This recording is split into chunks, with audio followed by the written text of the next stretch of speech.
everybody, welcome back to Craftably Ever After. I'm Cassandra, and today I thought I'd chat to you guys about my very first amigurumi that I made. I mentioned in, I think, my first episode, and I've got a article on my blog about how I got started with amigurumi. Now, the first toy I ever made was the Dress Me Pig by Sharon Ojala. She had a video tutorial on YouTube, so that happened to be the pattern that I came across. And I thought, okay, I'm gonna do it. It looks all right. It's very cute. It said it was beginner friendly, so I thought I was going to give it a go. Now, after all of these years of crocheting, this toy I made almost 9 years ago. I think it's about 9 years ago now when I started. And I've kept this little pig all of this time. And I will show you what she looks like. This was the very first amigurumi that I ever made. Now, to say that this girl has issues is putting it mildly. For one thing, she's done inside out. Now, I'm not sure how I didn't notice on the video which was the correct way to have your work. I don't know. I'm not sure what happened there. I was just thrilled that I was crocheting some sort of a shape. So this is her, and you can see, oh, she's looking rough. I could not at that point do a magic circle, but I think also this specific tutorial by Sharon Ojala starts with a chain 2 or a chain 4, and then you make a ring. So you don't actually need to do the magic circle or the magic ring to start this pattern. The tutorial is without it. But obviously then there's a nice little gap in the head. And I'm very thankful that I managed to push through and learn through other video tutorials how to do the magic ring, because it has changed my life. All right, back to this special little girl. Like I said, she was done inside out. She's very, what shall I put it, holy, as in there's a lot of holes. She's very she's very skew. This snout, obviously this is also before a lot of practice of sewing on loose parts. My decreasing is certainly less than stellar. Honestly, I don't know if I did any proper decrease. If I look at what the closing of this poor body looks like. The one thing I'll say is that the legs, the attaching of the legs is not too bad. And then I even went as far as making the dress. The feet came out completely wrong, which I think is why I decided she needed shoes, which is not part of the pattern. But this is my very, very first amigurumi.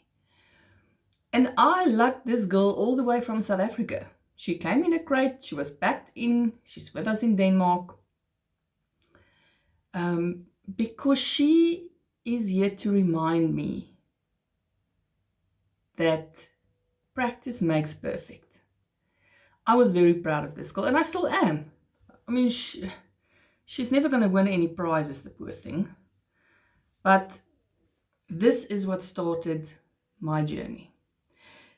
Now, I thought it would actually be fun to do this pattern again. Since doing this pattern, I have never, ever, in 9 years' time, made this pattern again. And I thought it's about time. Now, this girl, she was made with a yarn that I still use today. Strangely enough, it's called L Poolskein DK. I'll show you what it looks like. This is the yarn that I used almost exclusively in South Africa. I really loved working with it. I brought loads of it with me to Denmark. I've got 3 boxes full of it. And I thought, okay, I'm going to recreate this girl in the same yarn. So this was done with a DK and a hook size 5, believe it or not, because I didn't know any better. I bought a set of plastic hooks. I used the 5. I don't know, maybe the pattern advised a 5. I can't remember why I would use anything that large with the DK. Obviously, I didn't know. But I used the exact same weight. This time I made her with a 2.5 millimeter, which is what I do almost all of my amigurumi with. It's my favorite hook size. I use it for almost anything. I use it from a DK weight yarn all the way down to the Rainbow Cotton 8.4, which is a fingering weight. All of it works really nicely with the 2.5. It's my favorite hook of all time. And this is my recreated piggy. Now, obviously, all of the mistakes I made on this girl was corrected. Believe it or not, this and this girl is made with the exact same weight of yarn. 5 millimeter, 2.5 millimeter, and 9 years of experience separating the two. So I did the exact same dress pattern. Didn't do anything different with the dress. Apart from, I think, when I did this dress originally, and it ended here with this little fluffy bit, as you can see here. So this is what the dress is supposed to be. It's supposed to end with that little ruffle. Obviously, when I did this one, the ruffle was a bit high. It ended there, and I thought, well, that's no good. So I just attached some more yarn and did a few more rows just so that the dress looked decent and covered all of her little bottom bits.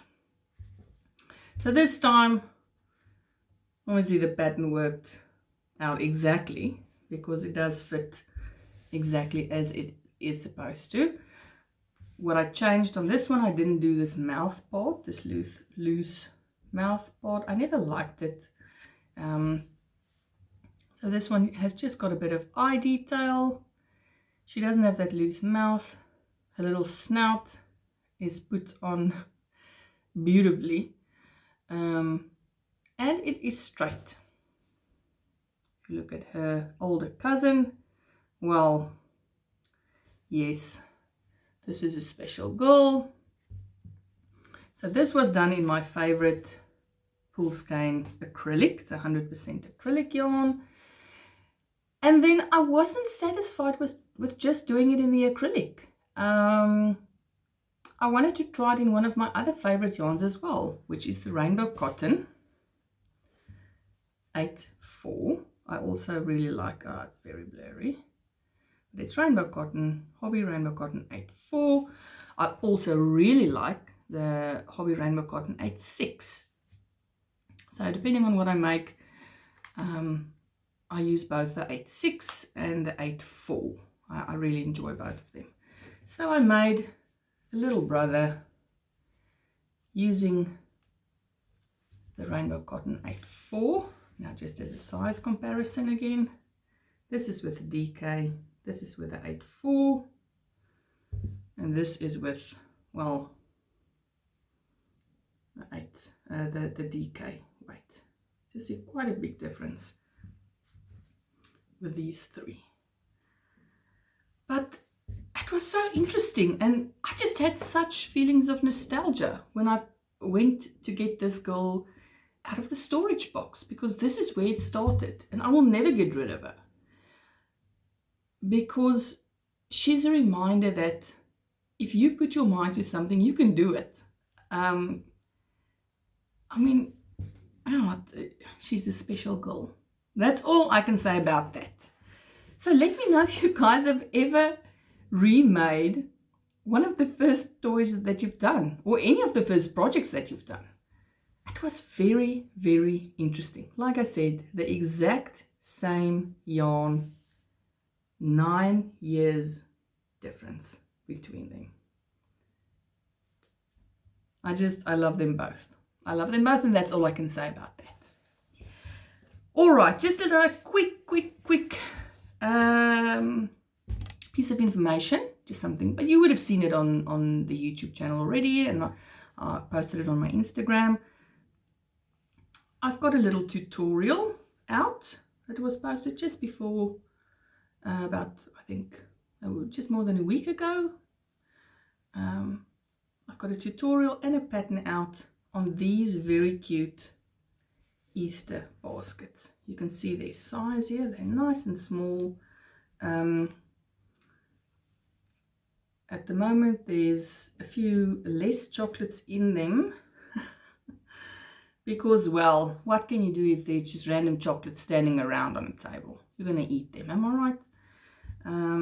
So I will have to refill the baskets, but they're very easy to make.